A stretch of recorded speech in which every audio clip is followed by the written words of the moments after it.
Salam sejahtera bagi kita semua. Di sini kita akan membahas tentang mengapa Allah harus menjadi manusia. Untuk itu mari kita baca Alkitab kita yang tertulis dalam Filipi 2 ayat 6-8. Yang walaupun dalam rupa Allah tidak menganggap kesetaraan dengan Allah itu sebagai milik yang harus dipertahankan, melainkan telah mengosongkan dirinya sendiri dan mengambil rupa seorang hamba dan menjadi sama dengan manusia.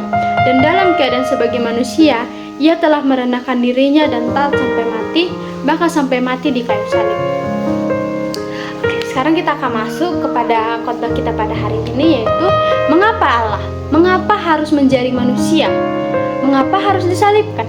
Nah, untuk itu saudara-saudari terkasih, mari kita dengarkan renungan kita pada hari ini. Kita akan memulai daripada ayat yang ke-6, yaitu dikatakan di sini, yang walaupun dalam rupa Allah tidak menganggap kesetaraan dengan Allah itu sebagai milik yang harus dipertahankan. Nah, di sini yang dikatakan sebagai milik yang harus dipertahankan itu yaitu sebagai Allah. Dia ini Allah, yang mati ini manusia, tetapi hakikatnya Allah. Apakah kealahannya hilang atau keluar waktu dia disalibkan? Tentu tidak.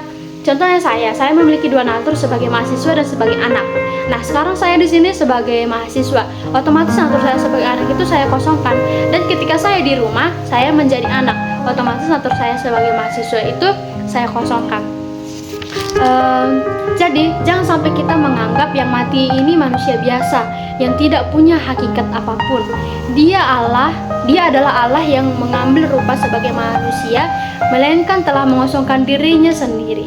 Dia merendahkan dirinya. Sewaktu dia sebagai Allah, suatu waktu ketika ia bisa bangkitkan orang yang mati, tapi sesaat ia menjadi manusia yang bisa lapar dan haus. Seperti dikatakan juga pada ayat ke-7, melainkan telah mengosongkan dirinya sendiri dan mengambil rupa seorang hamba dan menjadi sama dengan manusia. Siapa yang mengosongkan diri itu? Allah. Apakah jika Allah disalibkan, Allah menghilang? Tentu tidak. Atau Allah tidak ada di sorga? No, tidak. Allah tetap ada di sorga.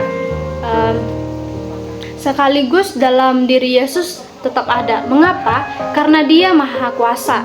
Dia tetap Allah, tetapi yang mati adalah manusia. Tetap ada di sorga pun Allah masih ada. Jadi kita tidak punya tiga Allah. Seperti kan kata orang-orang sekarang itu, orang Kristen itu memiliki tiga Tuhan, tiga Allah. Tidak, tapi kita memiliki satu Tuhan, tapi tiga kepribadian. Satu Allah, tiga kepribadian yang berbeda-beda sesuai fungsinya. Maka dari itu, dia tetap Allah, yang mati itu adalah kemanusiaannya. Dan seperti dikatakan juga pada ayat ke-8, dan dalam keadaan sebagai manusia, ia telah merendahkan dirinya dan taat sampai mati, bahkan sampai mati di kayu salib. Sebelum itu, kita akan membahas terlebih dahulu Allah yang mana yang mau menjadi manusia di dalam Yesus Kristus. Mengapa kita harus memastikan Allah yang mana? Bukankah Allah kita Esa? Bukankah Allah kita yang sama dengan kepercayaan lain? Perlu kita pastikan, yaitu hanya ada satu Allah yang benar. Seperti tertulis dalam Yohanes 17 ayat 3, inilah hidup yang kekal itu, yaitu bahwa mereka mengenal Engkau, satu-satunya Allah yang benar, dan mengenal Yesus Kristus yang telah Engkau utus. Dan tidak semua kepercayaan mengakui Yesus adalah Allah. Itu artinya kita tidak punya Allah yang sama seperti tetangga kita. Kita tidak boleh memaksakan mereka untuk bisa mengakui Allah kita sendiri. Mereka memiliki Allah mereka dan kita memiliki Allah kita. Sesungguhnya kalau seorang percaya kepada Allah yang Esa itu, tetapi menolak Yesus berarti menolak yang Maha Esa. Sebab seperti tertulis dalam Yohanes 1 ayat 14, firman itu telah menjadi manusia dan diam di antara kita. Dan kita telah melihat kemuliaannya, yaitu kemuliaan yang memberikan kepadanya sebagai anak tunggal Bapa, penuh kasih karunia dan kebenaran. Dan seperti tertulis juga dalam Kolose 1 ayat 19, karena seluruh kepenuhan Allah berkenan diam di dalam Dia. Dan tertulis juga dalam Filipi 2 ayat 7, melainkan setelah mengosongkan dirinya sendiri dan mengambil rupa seorang hamba dan menjadi sama dengan manusia. Dan tertulis juga dalam Yohanes 10 ayat 30, aku dan Bapa adalah satu. Tidak semua kepercayaan menerima Allah menjadi manusia yang mati di kayu salib. Kita tidak boleh memaksakan saudara kita yang beragama lain untuk memaksakan mereka percaya kalau Allah mereka itu mati di kayu salib. Tidak boleh, kita tidak boleh memaksakan mereka untuk percaya dengan kematian Allah kita di kayu salib. Kalau mau menyelesaikan dosa, apakah Allah tidak dapat melakukan cara lain selain menjadi manusia? Tidak mungkin Allah mati di kayu salib. Di sini kita akan membahas lagi dengan memastikan Allah yang mana. Maka semakin kuatlah iman kita terhadap Allah yang kita percaya.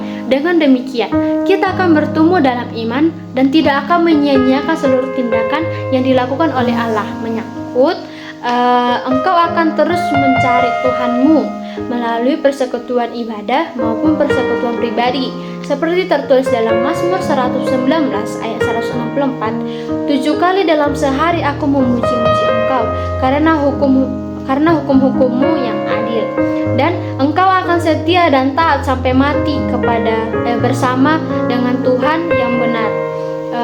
Tertulis dalam Kisah Para Rasul 17 ayat 59. Sedangkan mereka melemparinya Stefanus berdoa, katanya, "Ya Tuhan Yesus, terimalah rohku. Hidupku akan damai dan tenang bersama Tuhan dengan benar, meski diterpa banyak masalah," seperti tertulis dalam Mazmur 34 ayat 20.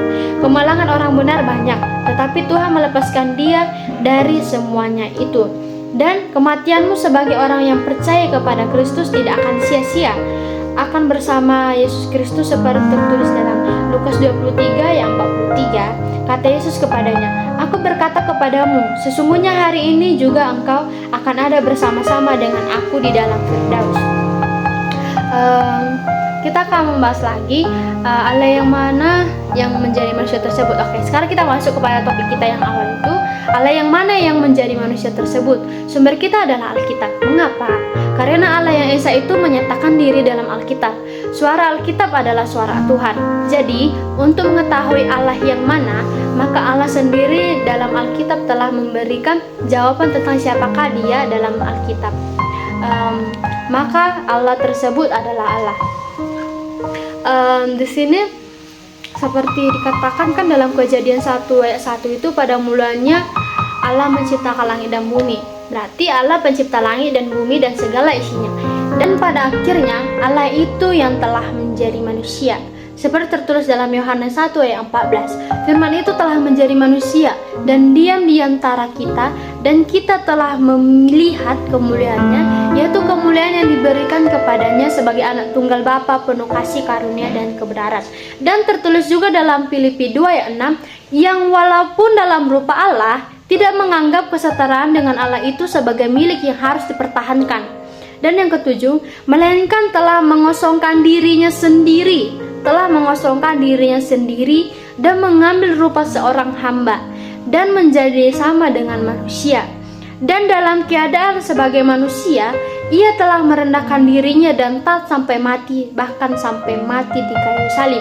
Dan tertulis juga dalam Ibrani 2 ayat 14, karena anak-anak itu adalah anak-anak dari darah dan daging, maka ia juga menjadi sama dengan mereka dan mendapat bagian dalam keadaan mereka, supaya oleh kematiannya ia memusnahkan dia, yaitu di sini katakan dia itu yaitu iblis yang berkuasa atas maut. Dan tertulis juga dalam Kolose 2 ayat 9, sebab dalam dialah berdiam secara jasmanilah seluruh kepenuhan kealahannya, untuk satu tujuan yang sangat penting, yaitu untuk kepentingan manusia. Oke, sekarang kita masuk kepada pembahasan semula mengapa Allah menjadi manusia. Seperti tertulis dalam Kejadian 1 sampai 2, seluruhnya di dalam keadaan baik, termasuk manusia tanpa dosa. Di sini tanpa dosa, tanpa cacat, kelainan, semuanya baik. Dan seperti juga tertulis dalam Kejadian 2 ayat 16 sampai 17, Allah memberikan perintah dan jika melanggar maka hukumannya adalah kematian. Dan selanjutnya Kejadian 3, manusia jatuh dalam dosa dan harus dihukum. Ternyata semuanya karena dosa. Semuanya itu karena dosa. Karena dosa, manusia akan dihukum dan terpisah dari Allah. Tertulis dalam Roma 6 ayat 23, sebab upah dosa ialah maut, tetapi karunia Allah ialah hidup yang kekal dalam Kristus Yesus Tuhan kita. Dan tertulis juga dalam Matius 25 ayat 46, dan mereka tidak akan masuk ke tempat siksaan yang kekal, dan orang benar ke dalam hidup yang kekal. Tertulis juga dalam 2 Tesalonika 1 ayat 9, mereka ini akan menjalani hukuman kebinasaan selama-lamanya, dijauhkan dari akhirat Tuhan dan dari kemuliaan kekuatannya. Di neraka itu nanti kita tidak bisa minta pertolongan, tidak ada maaf untuk Tuhan, tidak ada ampun, tidak ada maaf. Coba kita bayangkan, mari kita bayangkan bersama-sama. Bayangkan neraka yang kita bayangkan itu lebih parah, jauh lebih parah dari yang kita bayangkan. Gak ada gambaran yang bisa menggambarkan kengerian neraka. Sama juga dengan surga, kita bilang ada malaikat warna putih, banyak ini, banyak makanan, itu semua tidak ada yang kita bayangkan itu. Semuanya itu ada benarnya, tapi jauh lebih daripada itu, jauh lebih indah, pokoknya jauh lebih indah daripada yang kita bayangkan. Maka dari itu, sebab upah dosa ialah maut, tetapi karunia Allah ia hidup yang kekal dalam Kristus Yesus Tuhan kita. Kau tolak Yesus dipastikan kau masuk neraka, pasti. Kalau kau sudah menolak Yesus, pasti kau akan masuk neraka. Tetapi kalau kau menolak pacarmu menjadi suamimu, tidak masalah. Yang menjadi masalah, kau tolak dia sebagai Tuhan, selesai hidup. Karena dosa, gambar dari Allah dalam diri manusia telah rusak.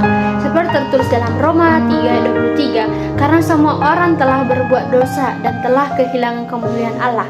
Terhadap Allah, manusia akan menentang Allah, meniadakan Allah, membuat Allah baru menurut kehendaknya. Terhadap diri sendiri, manusia tidak mengenal dirinya, berjalan sesuai kehendaknya. Terhadap orang lain, ada iri, dengki, marah, benci, membunuh, menipu, mencuri, semuanya akan dilakukan oleh karena dosa. Sekarang Allah harus menjadi manusia supaya bisa mati. Di sini kita akan bahas lagi tentang Allah harus menjadi manusia. Seperti topik kita pada awalnya tadi, mengapa Allah harus menjadi manusia? Nah, di sini kita akan bahas itu, Allah harus menjadi manusia supaya bisa mati. Allah tidak dapat mati dalam hakikatnya.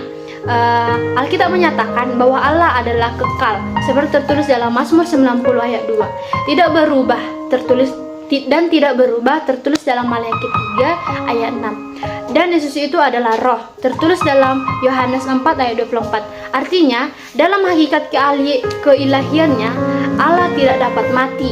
Kematian adalah kondisi makhluk ciptaan, bukan sifat Allah. Maka muncul permasalahan, bagaimana Allah dapat menanggung hukuman dosa atau kematian jika ia tidak dapat mati. Solusi ilahi yaitu inkarnasi Allah. Allah berinkarnasi menjadi manusia. Firman itu telah menjadi manusia seperti tertulis dalam Yohanes 1 ayat 14. Firman yang adalah Allah tertulis dalam Yohanes 1 ayat 1 menjadi manusia dalam pribadi Yesus Kristus. Ini berarti Allah tidak berhenti menjadi Allah, tetapi menambahkan natur manusia. Dan Allah harus menjadi manusia. Mengapa? Karena hanya manusia yang dapat mewakili manusia. Dosa dilakukan oleh manusia, maka penebusan harus dilakukan oleh manusia juga. Tertulis dalam Roma 5 ayat 12-19, mengapa harus mati? Kematian adalah hukuman dosa. Seperti yang sudah saya katakan tadi di awal, hukuman dosa ialah maut. Di sini kematian apa? Karena hanya manusia yang dapat mewakili manusia. Dosa dilakukan oleh manusia, maka penebusan harus dilakukan oleh manusia juga. Tertulis dalam Roma 5 ayat 12-19, mengapa harus mati? Kematian adalah hukuman dosa. Seperti yang sudah saya katakan tadi di awal, hukuman dosa ialah maut. Di sini kematian adalah hukuman dosa. Seperti tertulis dalam Kejadian 2 ayat 17, tetapi pohon pengetahuan tentang yang baik dan yang jahat itu janganlah kau makan buahnya, sebab pada hari engkau memakannya, pastilah engkau akan mati. Karena manusia berdosa, maka manusia harus mati. Dan jika ada yang menebus hukuman tersebut untuk menggantikan manusia berdosa, maka ia juga harus mati. Itulah sebabnya Allah di dalam Yesus Kristus harus mati di kayu salib untuk menggantikan posisi hukuman dosa kita. Mengapa harus Allah? Karena manusia berdosa tidak layak menjadi pengganti.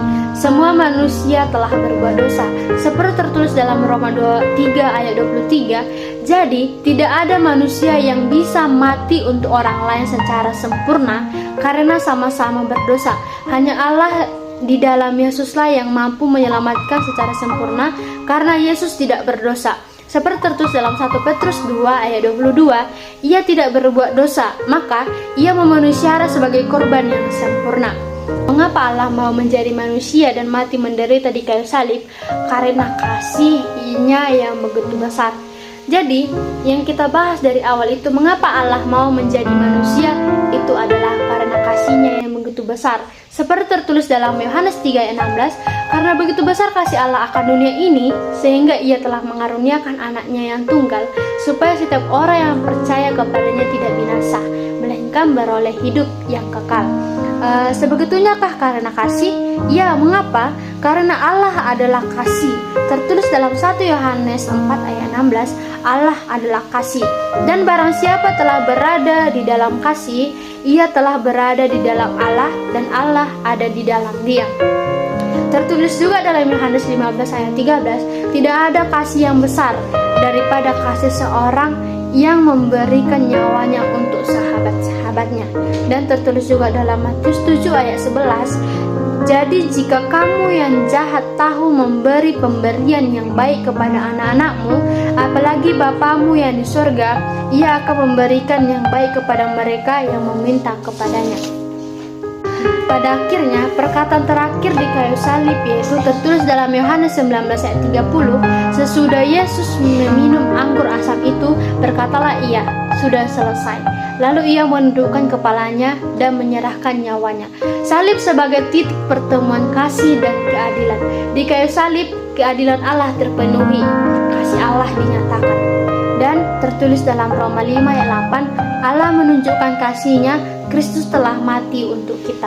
Tertulis juga dalam 1 Petrus 3 ayat 18, Kristus telah mati sekali untuk segala dosa kita, supaya ia membawa kita kepada Allah. Dosa tidak bisa dihapus tanpa hukuman. Hukuman dosa adalah kematian. Allah menyediakan dirinya dalam Yesus sebagai pengganti untuk menerima hukuman di kayu salib. Sehingga salib menjadi tempat di mana dosa mendapat hukumannya. Manusia diampuni, diselamatkan. Allah tetap adil dan penuh kasih. Maka engkau akan mati dalam dosamu, menerima siksaan kekal di neraka.